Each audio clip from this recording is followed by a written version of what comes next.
Worried about your sunscreen? Recent news surrounding a carcinogenic chemical may have you panicking unnecessarily.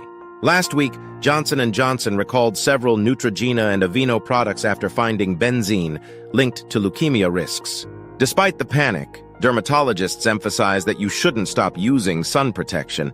It's essential for skin cancer prevention.